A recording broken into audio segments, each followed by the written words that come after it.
JDUB, JDUB HUB, this is where it be. JDUB, JDUB, JDUB HUB, this is where it be. You know we shootin' new, you know we got the skits. Talking about events, how North be getting lit. Everything you need from the info to the feed. Representing North High, this is JDUB.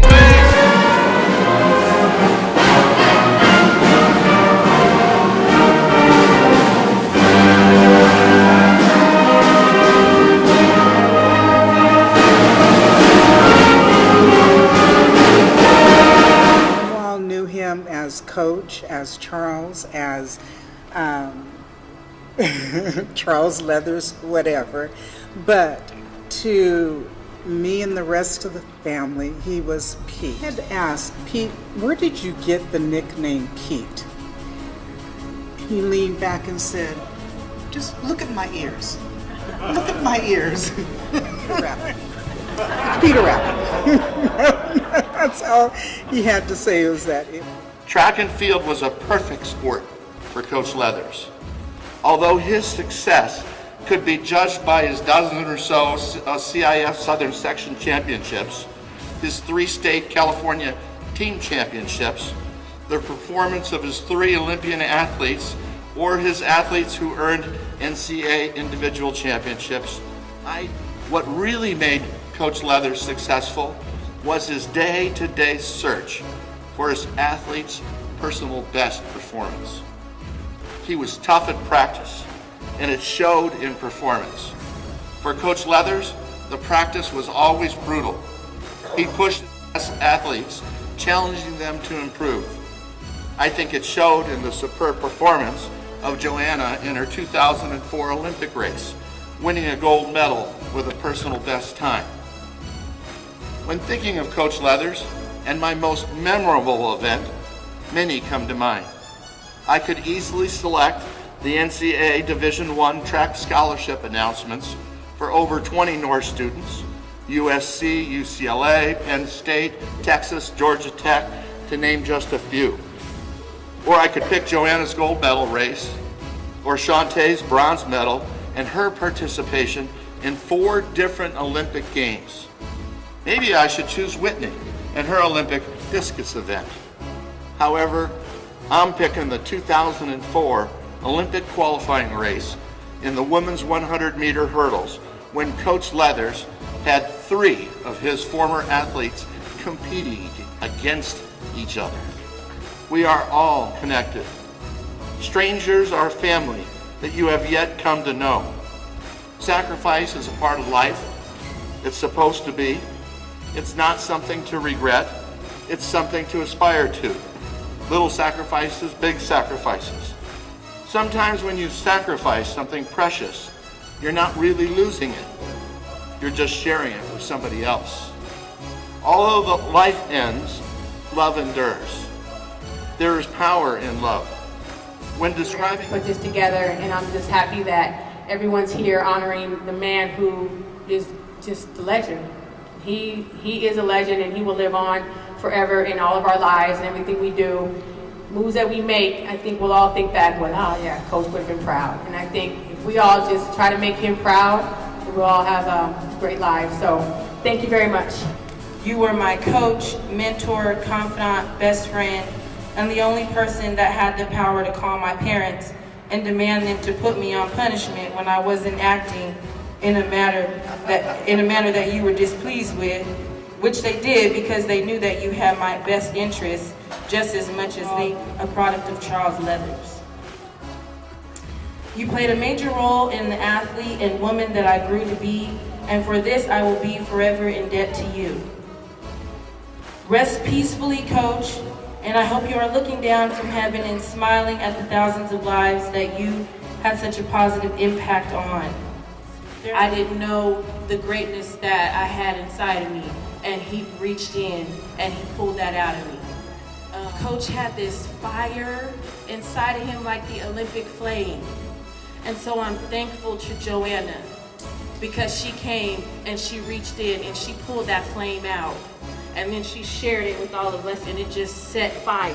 She was from up north and I said, Coach, she's gonna be me out the box, I'm gonna lose this race. And he said, if you lose this race, I'll never coach you again. Now, mind you, this is the state meet of my senior year, which technically you're never coaching me again. But I didn't know that, okay? So I cried. Like they said, you know, coach would be somewhere far off in some corner, but him and I always knew how to make our eyes meet, even in a crowd of 20,000. I always knew where he was. And I remember winning that race, and I get on the podium, and I'm blowing kisses, and they said, oh, and with a new state record. I said, dang, coach is good. I didn't just win, I broke the record. He knew what he was talking about. Coach had a way of, if you was in his program, he made you believe. If you did not believe in yourself, you had to find a way to believe, because he wouldn't give up on you. Everybody probably came here to just do something. I mean, hurdlers out there.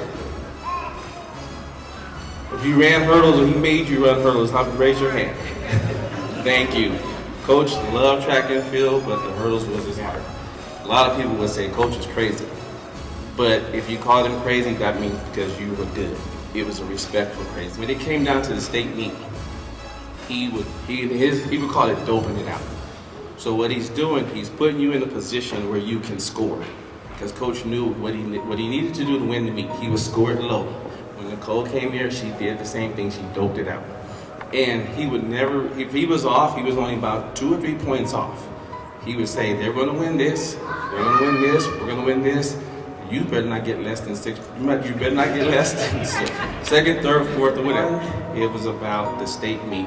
Yeah, we went to Alabama, we went to New York, Nebraska, we went everywhere. But his love was the state meet. And if you had any reason why you couldn't come to practice, well, what if this was a state meet? If this was a state meet week, would you do that? Would you do that? September. State meet's not till June.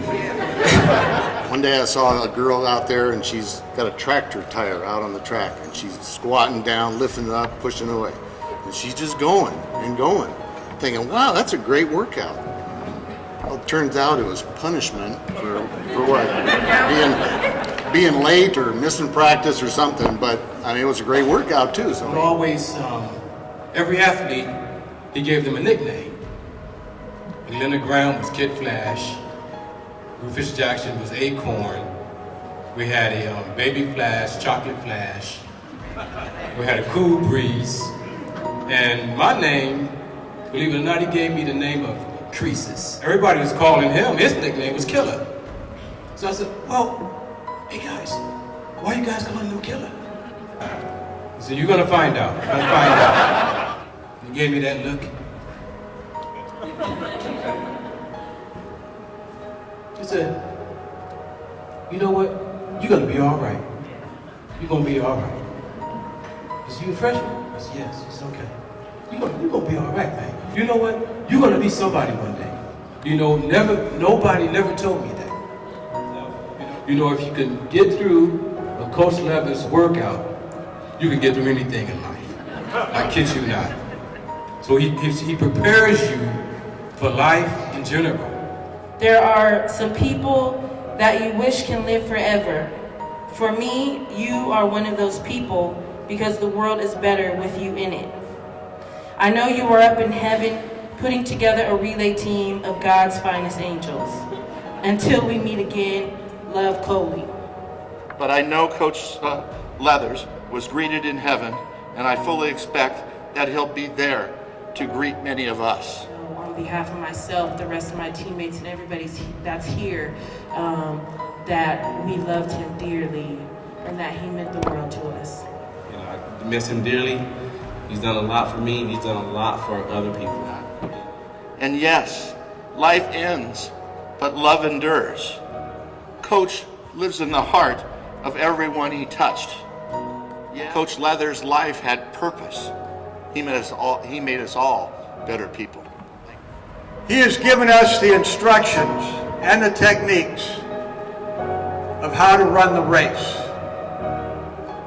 And now he is watching how we run the biggest race of all. Yes, it's the race of our life.